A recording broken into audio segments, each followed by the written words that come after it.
And what can we say about this? My sister and brother-in-law both worked for Dan Air, Davidson and Newman. At the time, I think they had a contract to take oil rig workers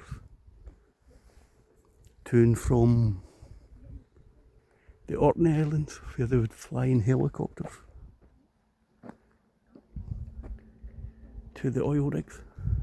It's a beautiful looking thing. The two jets were right next to the fuselage. So Britain absolutely led the world, possibly Germany. In fact, the Germans may have had an edge during World War II and after World War II.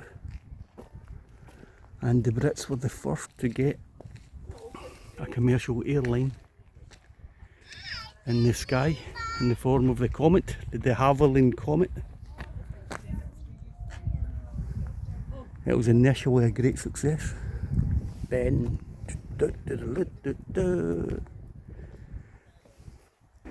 bad things started happening. They had a series of accidents. Now the issue with jet airliners is they fly so high, they have to compress the fuselage. Compress, do they compress it? No, they don't. They pump air into it.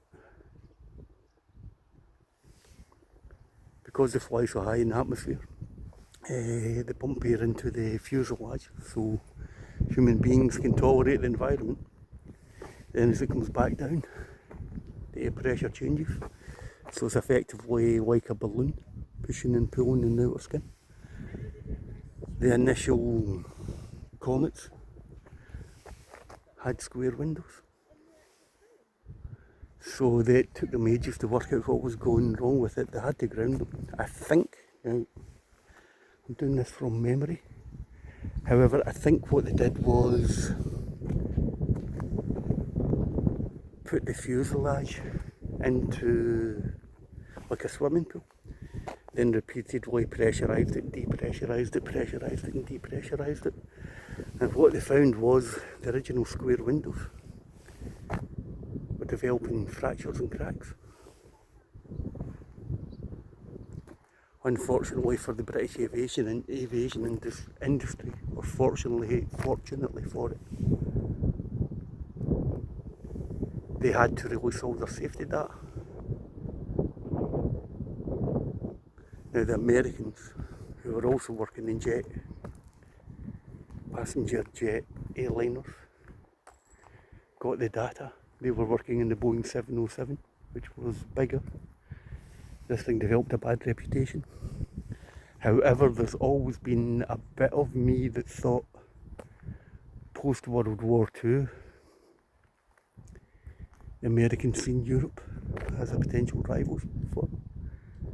Europe was a bit crippled. A lot of its manufacturing base had disappeared. And the Americans went out their way. Well, not the Americans. American airline manufacturers, American government, went out their way to cripple European aerospace technologies. If you think about it, the V1 and V2 rockets used in World War II were initially small cruise missiles and small ballistic missiles. I don't think Britain had supersonic air tunnels in World War II, so the Germans were ahead of us when it came to speed. But that's my theory on it anyway. Lovely looking thing, sad story. What could have been didn't really happen, did it? Saying that, Airbus are doing great just now. Right, thanks for watching another one of my videos from East Fortune there. Right, see you later. Bye.